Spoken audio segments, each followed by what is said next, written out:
This channel does not promote any violent, harmful, or illegal activities. All content provided by this channel is meant for an educational purpose only. UEM Jaipur is a perfect target for prospective students aspiring for good jobs, good education with future-ready skills.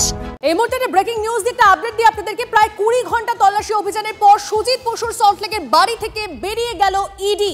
কথা বলবো আমাদের প্রতিনিধি শ্রাবন্তী আমাদের সঙ্গে রয়েছে। শ্রাবন্তী, অনেকটা সময় ধরে তল্লাশি অভিযান তার বাড়িতে, কিছু পাওয়া গেল কি নতুন?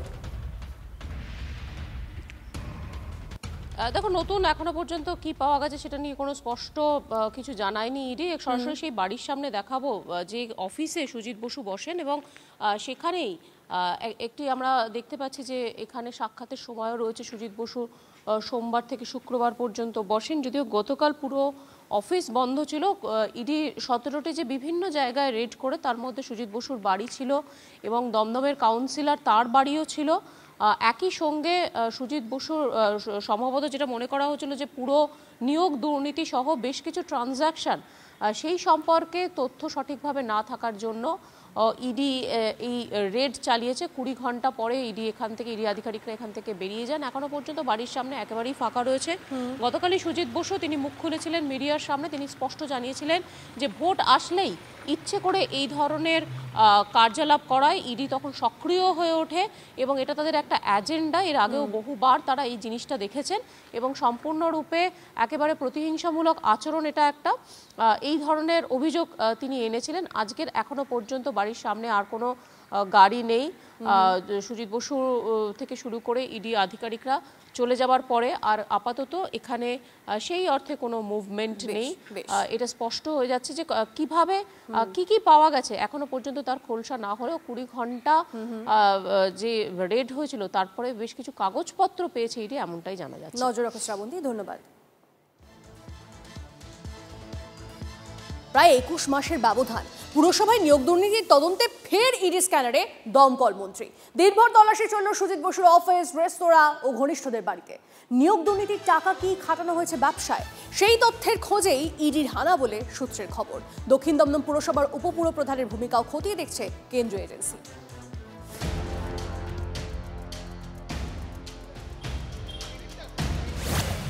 মন্ত্রী সল্টলেকের অফিসে, রেস্তোরাঁ, ছেলের ধাবায়, ঘনিষ্ঠ নেতার বাড়িতে, ঘনিষ্ঠ চার্টার্ড অ্যাকাউন্টেন্টের বাড়িতে কেন্দ্রীয় এজেন্সির হানা।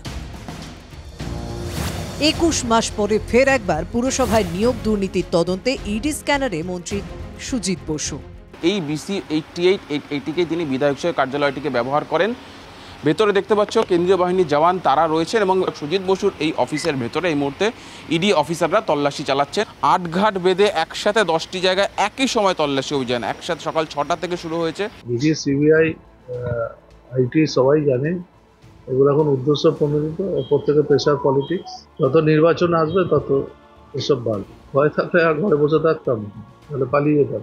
সুজিত বসুর রেস্তোরাঁ, তার ছেলের ধাবা সেখানে পৌঁছেছে, তার পাশাপাশি মন্ত্রী ঘনিষ্ঠ নিতাই দত্ত তার বাড়ি, তার গোডাউনে সেখানে পৌঁছেছেন এবং আরও একাধিক জায়গায় চার্টার্ড অ্যাকাউন্টেন্ট রয়েছে তার বাড়িতে পৌঁছেছে। ফলে সব মিলিয়ে এই সমস্ত কিছুর মাধ্যমে যেটা ইডি বোঝার চেষ্টা করছে যে 2016 থেকে 2020 পর্যন্ত এই সময়কালে এই তাদের যে রেস্তোরাঁ বা অন্য ব্যবসা রয়েছে সেখানে যে ফান্ডিং হয়েছে, যে টাকা আসছে, সেই টাকাটা কোথা থেকে এসছে, সোর্স অফ ইনকামটা কি। সুজিত বোস বেসিক্যালি একটা রোলের দোকান করে। এখন সুজিত বোস খুব কম হলে 10,000 কোটি টাকা মালিক আছে, তো ইমিডিয়েট এইসব লোককে তো অ্যারেস্ট করে এদের প্রপার্টি জব্দ করা দরকার।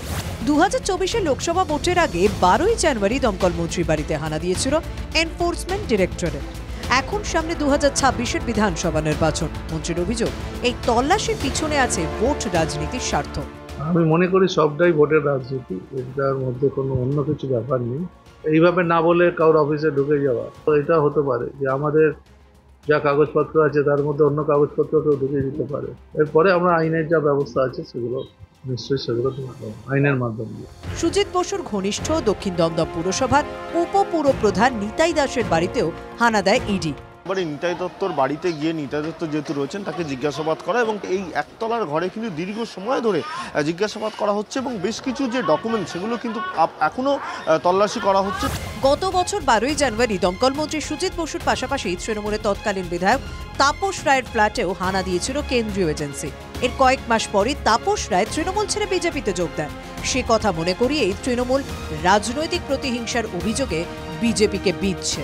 যাদের মেরুদণ্ড থাকে না তারা কেউ তাপস রায় হন, তারা কেউ শুভেন্দু অধিকারী হন, আর যাদের মেরুদণ্ড থাকে সুজিত বসু মাথা নত করেনি, তাই জন্য সুজিত বসু মাথা উঁচু করে বলছে সুজিত বসু কেমন মানুষ সেই সার্টিফিকেট দমদমের বিধাননগরের সাধারণ মানুষ দেবেন। এই যে বড় বড় দুর্গাপুজো, এত বড় বড় প্রোগ্রাম, নিজের জন্মদিনে বোম্বের শিল্পীরা আসে, তারা গান গায়, এত টাকা, এই টাকার উৎসটা কি এটা তো বাংলার মানুষকে বলতে হবে। অয়নশীলের বাড়ি এবং অফিসে তল্লাশি চালিয়ে পুরো নিয়োগ সংক্রান্ত ওএমআর শিট বাজেয়াপ্ত হয়েছিল এবং তারপরেই রাজ্যের বিভিন্ন পুরসভাতে পুরো নিয়োগের ক্ষেত্রেও যে দুর্নীতি হয়েছে সেই তথ্য সামনে আসে এবং 2023-এ তদন্ত শুরু করে এনফোর্সমেন্ট ডিরেক্টরেট।